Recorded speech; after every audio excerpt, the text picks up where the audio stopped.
If you've been wanting to start a stationery business, but you just don't know how to take that first step, well, in this video, I'm going to give you 5 actionable steps that you can start today to give you that push that you need to start your dream business. If you are new to my channel, I'm Joanna Marie, and I've been a stationery business owner for a few years now, creating beautiful handmade, custom designed notebooks and planners. And the number one biggest challenge that held me back often was just getting started. If I had to start over, these are the 5 actionable steps that I would take to ultimately get to the dream of becoming a successful stationery business owner. So, let's get started.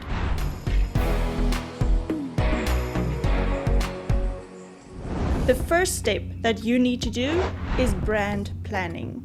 This is the fun part where you get to plan your logo, your fonts, your color scheme. But what I really want you to focus on in this step is, what is your brand? What purpose does your business serve? What do you stand for? What are the core values of your business that you want reflected in your brand? What makes you unique and different? You have to have clarity in what it is you want your business to represent in order to have clarity within all the other aspects of your business that we will cover in the next steps of this video. So really take your time to answer these questions and create a brand identity that you are proud of. I've actually been working on the ultimate small business planner for the last few months, and it launched last week. It'll guide you in all the steps that I mentioned in this video, along with all your daily planning, so that you can incorporate your business plan into your daily routine. This business planner also includes a product pricing planner, an order tracker, income and expenses trackers, habit trackers, and so much more. It also includes a printing guide and 3 different cover options so that you can print and create your own planner. It will be available to purchase as a printable PDF. So go ahead, click the link below and check out the ultimate small business planner. Step number 2, define your ideal customer. What I want you to do here is really think about who you are selling to. Who would be attracted to your business's values and purpose? What are their demographics like age, gender, income level, family structure, profession, and what are their biggest fears, problems, or frustrations? And then also, what are their hobbies or interests? And what are their favorite shops or brands? Where would you find your customers? Answering these questions will give you a clear idea of who your ideal client is, what the problem is that you solve, and where you will find your customers. If you're not clear on who your target audience is, you will not have the right messaging and you might attract the wrong clients, leading to less sales. So it's really important that you don't skip this step. Now that you know your brand identity and your ideal customer profile, it's time for step 3, which is product planning. Now, if you're anything like me, you probably have a whole Pinterest folder filled with product ideas. Well, now you can make a list of all those ideas and see which ones fit into your brand identity and which ones solve your ideal client's problems. After this, if you still have a really big list of ideas and you don't know where to start, I have created a video that will just help you narrow down your options and choose the 1, maybe 2 products that you should start with. It's always better to start with 1, maybe 2 products to keep you focused and not have split priorities, and then it's much easier for you to reach a goal with that 1 product. After you've chosen your product, you have to make a list of all the tools, supplies, and materials that you'll need to create this product. This means finding tools and supplies online, contacting wholesale suppliers, and going to physical stores. In the stationery business, these supplies might be paper or glue or binding wires, all those kinds of things. I do have a free stationery supplies checklist in the description below that you can download to help you with this process. After you've found everything that you need to create your product, now it's time to work out the total cost to create your product and what your selling price will be. This is also why it's easier to start with just 1 or 2 products, because otherwise this process can get a bit overwhelming. If you're enjoying this video so far, I would really appreciate it if you could leave a like and subscribe to my channel. I also want to share some really exciting news. I'm currently working on creating the perfect program for those of you who feel stuck in your stationery business and you just don't know what the next steps are, or you don't know how to take your creative vision and turn it into marketable products. So if that sounds like you, then you can go ahead and comment down below online course, or you can click the link in the description to apply for the program. It will be launching in January of 2025, but do please keep in mind that there will be a vetting process with the applications so that we know that it's the best use of time for both you and me. Step number 4. Setting up a marketing strategy. Okay, so you know what your business stands for, you know who you are selling to, and you know what you are selling. Now it's time to go out there and tell the world. Now this could get tricky depending on where you are.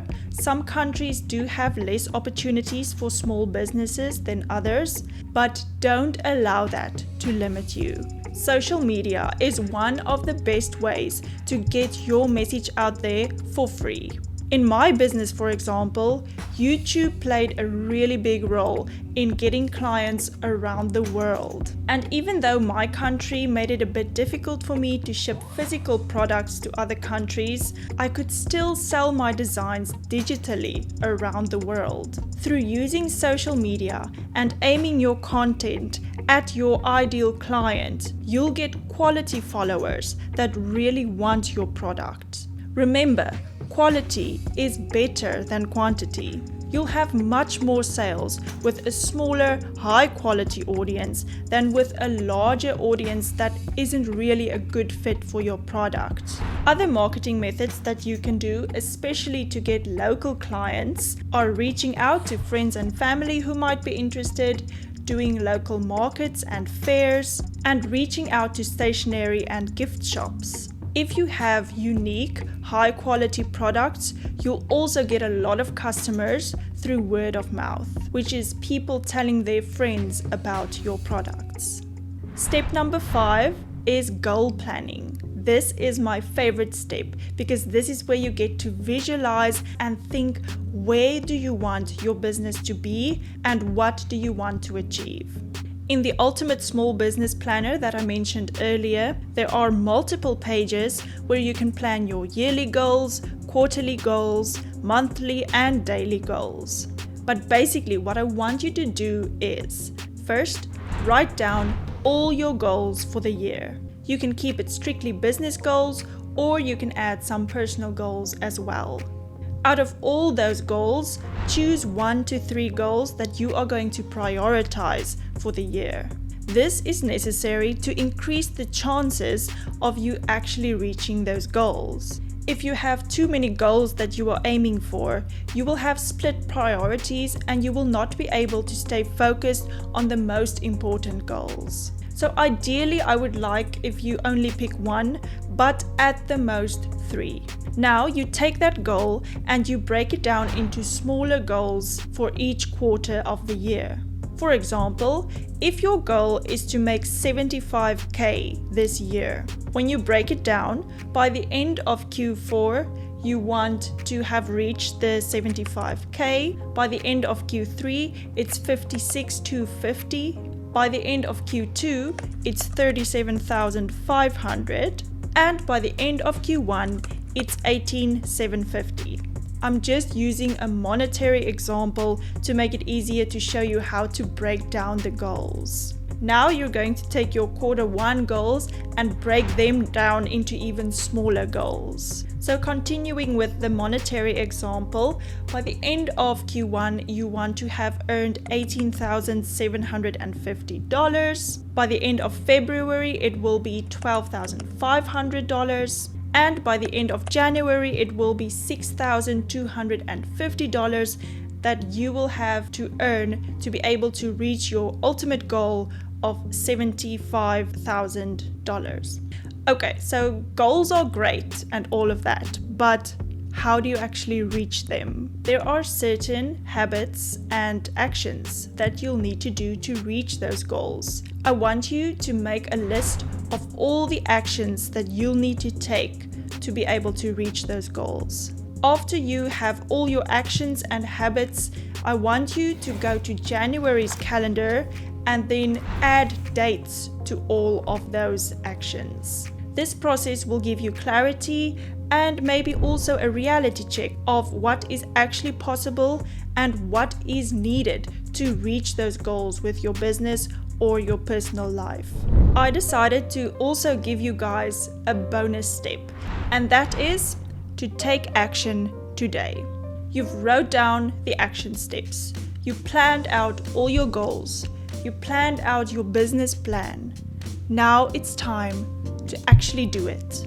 I've often stayed stuck in the business planning part, the fun part, and it held me back so much. So don't be like the old me. You now have the steps you need to take. And if you need some extra help, I really recommend applying for my online program and getting in touch with me.